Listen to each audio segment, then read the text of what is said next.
Aku terbangun dengan kepala pusing dan tangan terikat erat di kursi kayu tua yang dingin. Ruangan gelap ini, yang ternyata adalah basemen rumah mewah di pinggiran Jakarta, milik saingan bisnisku yang paling kubenci, Nadia.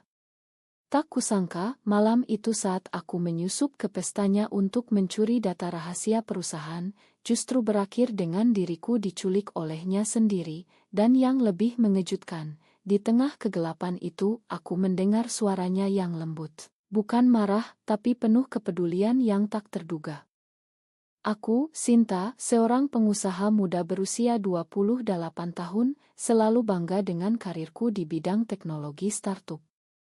Bisnisku, yang fokus pada aplikasi keuangan digital, telah berkembang pesat dalam 3 tahun terakhir. Tapi Nadia, wanita berusia 30 tahun dengan perusahaan serupa tapi lebih mapan, selalu menjadi duri dalam daging. Kami sering bertemu di acara bisnis, saling sindir di media sosial, dan bahkan pernah bersaing ketat untuk investor yang sama. Nadia dikenal sebagai wanita tangguh, dengan rambut pendek modern dan mata tajam yang bisa membuat siapa saja gentar. Aku selalu menganggapnya sebagai musuh, tapi entah kenapa, di balik itu ada rasa kagum yang tak pernah kuakui. Malam itu aku nekat menyusup ke pesta ulang tahunnya di rumah mewahnya di kawasan elite Kemang. Aku tahu dia menyimpan data penting tentang strategi ekspansi ke pasar Asia Tenggara. Jika aku bisa mendapatkannya, bisnisku bisa melampaui miliknya. Aku menyamar sebagai tamu, mengenakan gaun hitam sederhana, dan berhasil menyelinap ke ruang kerjanya. Tapi saat aku mengunduh email dari komputernya, tiba-tiba lampu menyala.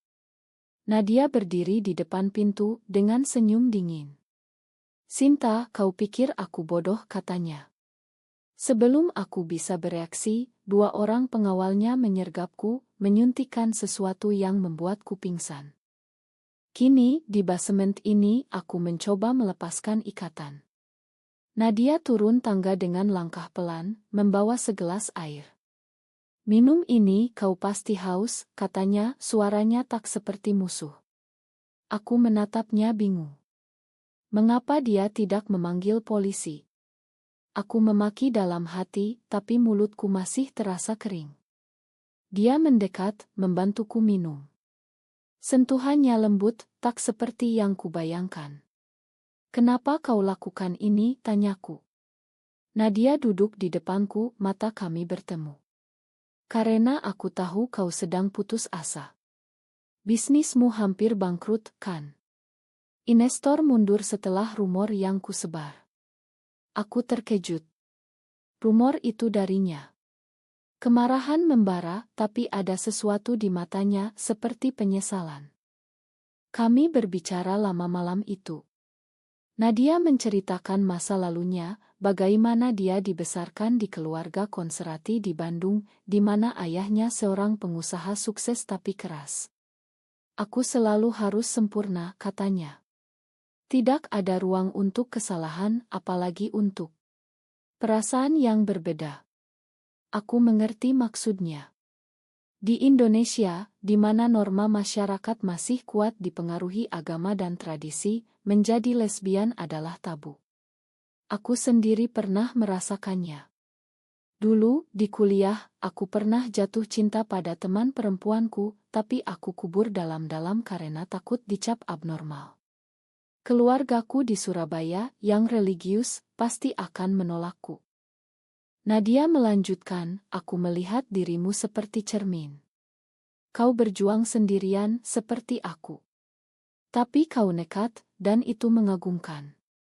Aku tertawa sinis. "Mengagumkan? Kau culik aku." Dia tersenyum tipis. "Ini caraku untuk bicara. Kalau tidak, kau akan terus menghindar." Percakapan itu membuatku gelisah. Mengapa dia peduli? Apakah ini jebakan? Tapi saat dia menyentuh tanganku untuk melepaskan ikatan, ada getaran aneh. Aku menarik tangan, tapi hati berdegup kencang. Malam itu, dia membiarkanku tidur di kamar tamu, dengan pintu terkunci dari luar. Aku tak bisa tidur, memikirkan kata-katanya. Apakah ini awal dari sesuatu yang berbahaya? Keesokan harinya, Nadia membangunkanku dengan sarapan. Kita harus bicara bisnis, katanya. Ternyata, dia ingin merger. Gabungkan perusahaan kita.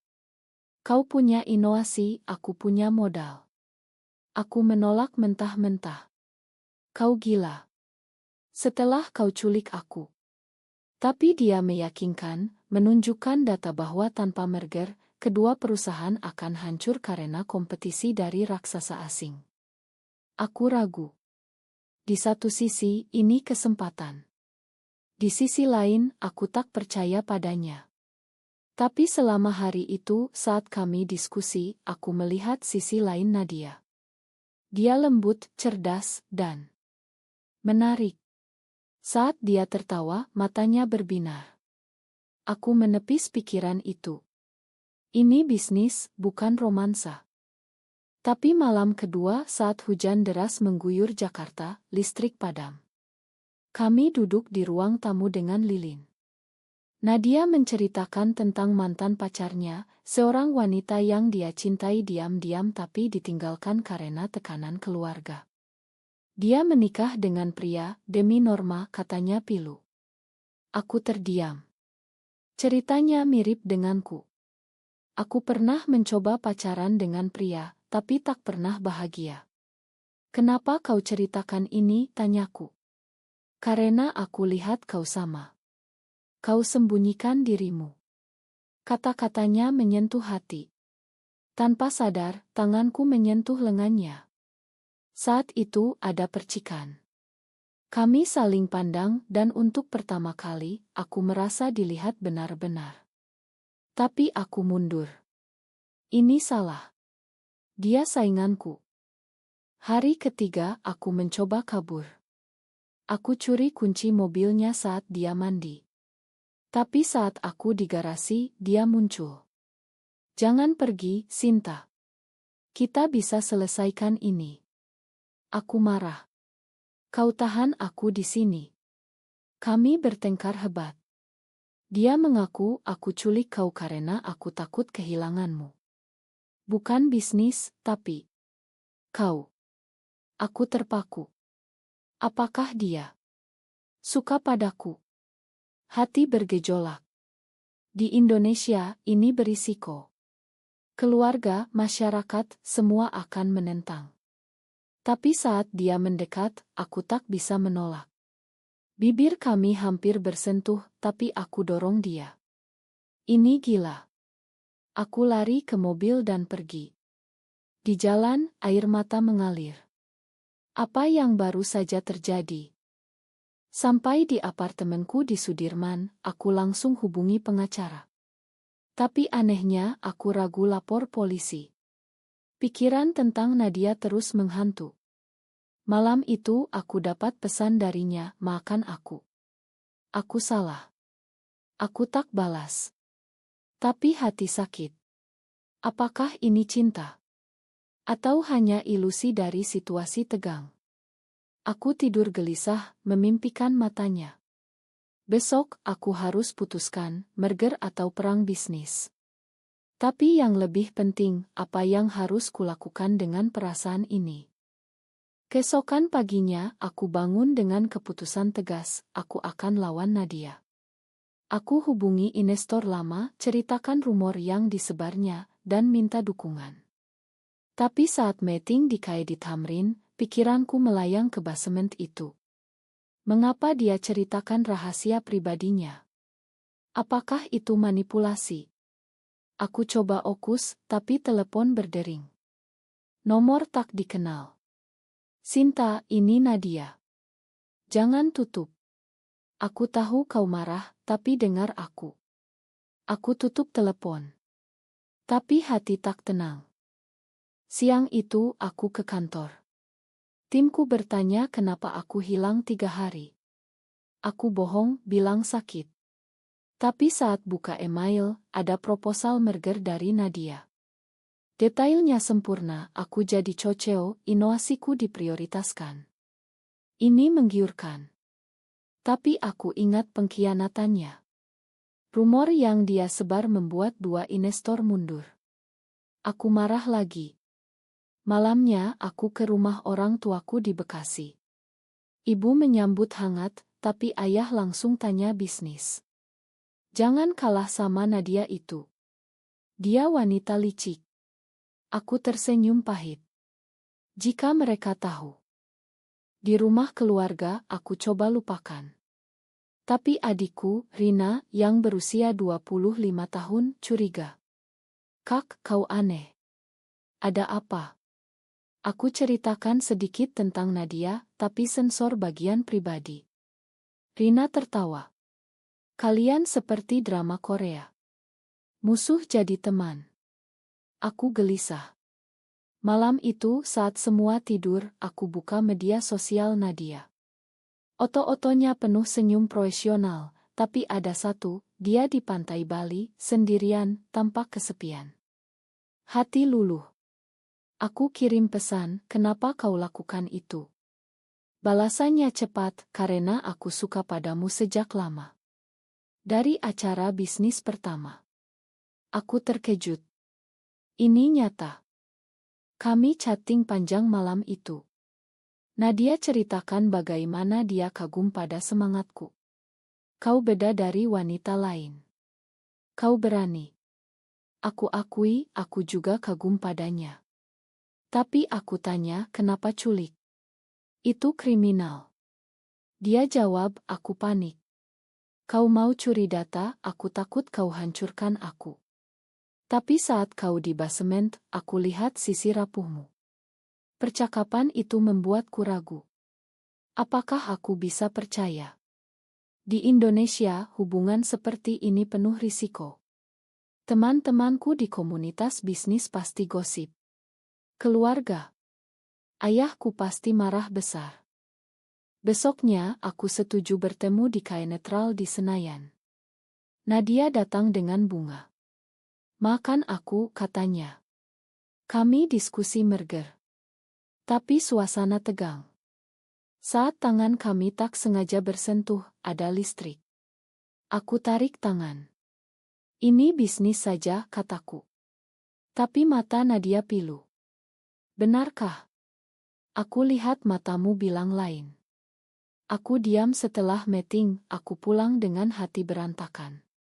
Malam itu, mimpi buruk, keluargaku tahu, mereka usir aku. Aku bangun berkeringat. Apa harga yang harus kubayar? 2 hari kemudian, merger diumumkan. Media heboh, 2 rial bergabung.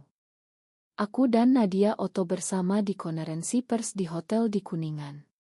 Senyum kami palsu, tapi di balik itu ada ketegangan. Setelah acara, delete, Nadia bisik, aku tak bisa lupakan malam itu. Aku gelengkan kepala. Jangan. Ini berbahaya. Tapi saat lead berhenti, dia cium pipiku cepat. Aku terpaku. Di kamar hotel, aku menangis. Aku suka padanya, tapi takut. Masyarakat Indonesia masih konservatif. Pernah ada kasus temanku diusir keluarga karena lesbian. Malam itu, ayah telepon. Bagus merger itu. Tapi hati-hati sama Nadia. Dia bisa khianati. Aku tertawa getir. Jika ayah tahu. Aku coba fokus kerja. Tapi Nadia ajak dinner pribadi di restoran di Stubd. Di sana kami bicara hati ke hati. Aku pernah dicampakkan karena ini, kata Nadia. Keluargaku di Bandung tak tahu. Mereka ingin aku nikah dengan pria. Aku ceritakan pengalamanku. Aku juga. Pernah coba, tapi hati tak bahagia. Kami saling pegang tangan di bawah meja. Itu momen indah, tapi penuh ketakutan. Keesokan, masalah muncul. Seorang karyawan Nadia bocorkan rumor, kami terlalu dekat. Gosip menyebar di kantor. Aku panik. Hubungi Nadia, ini bahaya. Dia tenang, kita hadapi bersama. Tapi aku ragu. Malam itu aku ke bar sendirian, minum untuk lupakan. Tapi seorang teman bisnis dekati, "Hei Sinta, dengar kau dan Nadia. Hati-hati, masyarakat tak suka." Aku marah, tapi takut. Pulang, aku putuskan, aku harus akhiri ini sebelum terlambat. Tapi saat buka pintu apartemen, Nadia sudah di sana. "Jangan tinggalkan aku," katanya. Kami bertengkar lagi. "Ini salah," jeritku. Tapi dia peluk aku. Aku menangis di pelukannya. Apa ini akhir atau awal? Hari berikutnya, aku ajukan mundur dari merger. Nadia marah besar. "Kau takut," katanya. "Ya, aku takut. Takut kehilangan segalanya. Tapi di hati, aku rindu dia." Malam itu aku dapat surat dari ayah, "Bangga padamu. Jangan biarkan perasaan pribadi rusak bisnis." Aku hancur. Apakah aku salah pilih? Nadia kirim pesan, "Aku tunggu keputusanmu." Aku tidur dengan pikiran kacau. Besok, aku harus pilih, bisnis aman atau hati yang berisiko. Pagi itu, aku putuskan bertemu Nadia di kantornya di Rasuna Said. "Aku mundur," kataku tegas. Matanya merah, seperti habis menangis. "Kenapa?" "Karena gosip." Aku angguk. "Ini Indonesia, Nadia. Kita tak bisa." Dia bangun, mendekat. "Kita bisa, jika bersama." Tapi aku mundur. "Tidak. Keluargaku, masyarakat." Aku pergi, tapi hati sakit. Di jalan, air mata jatuh. Aku kehilangan dia. Siang itu, merger dibatalkan. Media heboh lagi, rial kembali musuh. Stok perusahaan turun. Investor marah. Aku sibuk rapat, tapi pikiran ke Nadia. Malamnya, Rina telepon, "Kak, ada gosip aneh tentangmu dan Nadia." Aku bohong, hanya rumor bisnis. Tapi Rina curiga, "Kau suka wanita, kan?" Aku terdiam. "Jangan bilang ayah," pintaku. Rina janji diam, tapi aku takut. Keluarga kami tradisional, ayah akti di masjid. Jika tahu, aku bisa diusir. 2 hari kemudian, Nadia datang ke apartemenku. "Kita bicara," katanya. Aku biarkan masuk. Kami duduk di sofa. "Aku tak bisa tanpa kau," katanya. Aku menangis. "Aku juga. Tapi ini salah." Dia pegang tanganku. "Siapa bilang salah? Cinta tak salah." Kata-katanya meyakinkan. Kami pelukan lama. Itu momen damai di tengah badai. Tapi tiba-tiba pintu dibuka. Ayah masuk dengan kunci cadangan. "Sinta, apa ini?" jeritnya. Aku terpaku. Nadia berdiri, "Pak, ingin jelaskan." Ayah marah, "Keluar. Kau rusak anakku." Nadia pergi dengan mata basah. Ayah pukul meja, "Kau lesbian. Ini dosa." Aku menangis, "Ayah, aku tak pilih ini." Dia pergi, bilang jangan hubungi lagi. Malam itu, dunia runtuh. Ibu telepon, menangis, "Kembalilah ke jalan benar." Aku hancur. Hubungi Nadia, ini akhir. Tapi dia jawab, "Tidak." Aku datang. Dia datang, peluk aku. Kami bicara semalaman. "Kita pindah ke Bali, mulai baru," katanya. Aku ragu. Bisnis. Keluarga. Tapi perasaan ini kuat. Pagi, aku putuskan, aku ikut dia. Kami kemas barang, pergi ke bandara. Tapi di jalan, polisi hentikan mobil. Ternyata ayah lapor penculikan. Nadia ditangkap. Aku jerit, "Tidak." Tapi dia dibawa. Aku ke kantor polisi, jelaskan semuanya. Tapi ayah di sana, dia pengaruh buruk. Nadia dibebaskan setelah jelaskan, tapi reputasi rusak. Kami kembali ke Jakarta, tapi gosip membara. Media tulis, skandal lesbian di dunia bisnis. Investor mundur. Bisnisku bangkrut. Nadia juga. Kami tinggal di apartemen kecil di Tebet. Ini harga kita bayar, kata Nadia. Aku angguk, tapi sakit. Malam itu kami bertengkar. Ini salahmu, kataku. Kau yang culik dulu. Dia menangis, aku cinta kau. Kami berdamai, tapi luka dalam. Beberapa minggu kemudian, Rina datang. Aku dukung Kak. Itu harapan. Tapi ayah tak mau bicara. Nadia ceritakan keluarganya, ibunya tahu, tapi diam. Mereka tak setuju, tapi tak usir. Aku iri. Kami coba bangun bisnis baru, kecil-kecilan. Tapi masyarakat julid. Teman-teman menjauh. Suatu hari, di pasar, orang bisik, itu pasangan sesama. Aku malu, tapi Nadia pegang tangan, abaikan. Tapi di hati, aku ragu. Apakah ini benar? Klimaks datang saat acara keluarga Nadia di Bandung. Dia ajak aku. Kenalkan sebagai teman. Tapi di sana sepupu tanya, kalian pacaran? Nadia diam, ayahnya marah, jangan bawa aib. Kami diusir. Di kereta pulang, aku menangis. Ini terlalu berat. Nadia peluk, kita kuat. Tapi aku mulai goyah. Malam itu aku dapat tawaran kerja dari perusahaan asing di Singapura. Sendirian.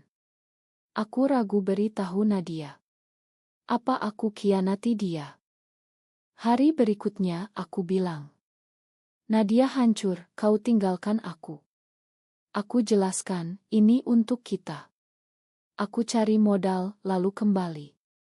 Tapi dia tahu itu bohong. Kami bertengkar hebat. Kau takut, jeritnya. Ya, aku takut. Aku pergi ke bandara sendirian. Di pesawat, air mata jatuh. Apakah ini pilihan benar? Di Singapura, aku mulai hidup baru. Tapi rindu Nadia tak hilang. Setiap malam, aku lihat fotonya. Di Singapura, aku kerja di perusahaan tech besar. Gaji bagus, hidup nyaman. Tapi hati kosong. Nadia kirim pesan setiap hari, aku rindu. Aku balas singkat. 2 bulan kemudian, dia datang ke Singapura. Kita coba lagi, katanya. Aku peluk dia. Kami habiskan akhir pekan bersama, seperti dulu. Tapi saat dia pulang, aku ragu lagi. Ini jarak jauh, susah. Nadia bilang, aku pindah ke sini. Tapi isanya sulit. Kami coba, tapi birokrasi Indonesia-Singapura rumit. Sementara itu, ayah hubungi, pulanglah. Kami makan jika kau berubah. Aku marah, aku tak berubah. Tapi ibu menangis, kami khawatir. Aku goyah. Di Singapura, aku bertemu komunitas LGBT, mereka dukung. Tapi rindu keluarga. Nadia bilang, pilih aku atau mereka. Aku tak bisa. Kami bertengkar, ia ideal. Kau egois, kataku. Dia tutup. Seminggu tak hubungi. Aku panik. Terbang ke Jakarta. Nadia di apartemen, tampak kurus. Ma, kataku. Kami berdamai, tapi rapuh. Kembali ke Singapura, aku dapat promosi. Tapi Nadia sakit. Aku ke dokter, katanya. Ternyata stres. Aku pulang lagi. Di rumah sakit, aku pegang tangannya. Jangan tinggalkan aku, pintanya. Aku janji. Tapi ayah datang, ini gara-gara dia. Kami bertengkar di koridor. Ayah, aku cinta dia, jeritku. Ayah pergi. Nadia bangun, terima kasih. Tapi kesehatan bisnis kami buruk. Kami jual aset, mulai dari nol. Beberapa bulan kemudian, kami bangun startup baru di Bali. Lingkungan lebih liberal. Kami tinggal di villa kecil di Ubud. Hidup sederhana tapi bahagia. Tapi masa lalu menghantu. Gosip lama muncul lagi saat kami ikut end bisnis. Seorang investor bilang, kalian kontroversial. Kami kehilangan Deal. Nadia marah, ini tak adil. Aku tenangkan, kita lawan. Tapi di hati aku lelah. Malam itu aku mimpi ayah, kau salah pilih. Bangun menangis. Nadia peluk, kita benar. Klimaks kedua, Rina nikah. Aku diundang, tapi ayah bilang, tanpa Nadia. Aku pilih tak datang. Rina sedih, Kak, keluarga butuh kau. Aku hancur. Nadia bilang, pergi saja. Tapi aku tolak. Kami bertengkar. Kau lebih pilih keluarga, katanya. Aku jawab, tidak, tapi sakit. Dia pergi jalan-jalan sendirian. Saat kembali, dia bawa cincin. Nikah denganku di sini. Aku terkejut. Di Indonesia, pernikahan sesama tak legal. Tapi di Bali, kami bisa seremoni pribadi. Aku setuju. Seremoni sederhana dengan teman-teman legd. Bahagia tapi pahit tanpa keluarga. Setelah itu, ayah telepon, aku dengar. Kau makin jauh. Aku menangis, ayah, pahami aku. Dia tutup. Nadia hibur, kita punya satu sama lain. Tapi bisnis gagal lagi. Kami bangkrut total. Harus jual villa. Pindah ke apartemen murah di Denpasar. Nadia kerja relance, aku juga. Hidup susah, tapi cinta tumbuh. Tapi tekanan sosial, tetangga gosip, anak-anak ejek. Aku mulai depresi. Suatu malam, aku bilang, mungkin kita pisah. Nadia shock, kenapa? Aku jelaskan, ini terlalu berat. Aku kehilangan segalanya. Dia menangis, aku juga. Tapi aku pilih kau. Kami bertengkar hebat. Nadia pergi ke hotel. Aku sendirian, menyesal. Besok, aku cari dia. Di hotel, dia bilang, aku makan, tapi kau harus putuskan. Aku pilih bertahan. Kami coba terapi online untuk coplelt. Membantu sedikit. Tapi tantangan terus datang. Akhirnya, setelah setahun, bisnis bangkit. Kami dapat investor liberal dari Eropa. Perusahaan tumbuh. Tapi keluarga masih jauh. Ibu hubungi diam-diam, aku rindu. Aku undang ke Bali. Ibu datang sendirian. Lihat kami bahagia, dia peluk, makan ayah. Dia keras. Itu langkah maju. Nadia senang. Tapi ayah masih tolak. Kami terima. Hidup terus. Tahun berlalu, bisnis kami sukses besar. Kami pindah ke rumah besar di Seminyak. Tapi luka lama tak hilang. Suatu hari, ayah sakit. Ibu telepon, pulanglah. Aku ragu. Nadia bilang, pergi. Aku dukung. Aku ke Jakarta. Di rumah sakit, ayah lemah, Sinta, makan ayah. Aku menangis, ayah, aku juga. Dia pegang tangan, aku salah. Cinta tak dosa. Itu rekonsiliasi. Aku bawa Nadia nanti. Keluarga pelan-pelan terima. Tapi masyarakat masih julid. Di end bisnis, orang bisik. Kami abaikan. Kami jadi aktis diam-diam, dukung komunitas. Hidup bahagia tapi penuh perjuangan. Nadia hamil, ia donor, teknologi modern. Anak kami lahir, kami bahagia. Tapi tantangan baru, bagaimana besarkan anak di masyarakat konservatif. Kami pilih Bali, lebih terbuka. Cerita ini penuh pengkhianatan, pengorbanan, dan kebangkitan. Dari basement ke pelukan, dari musuh ke cinta. Tapi pertanyaan tetap, apakah mencintai sesama jenis benar-benar salah di mata masyarakat, atau justru masyarakat yang perlu berubah?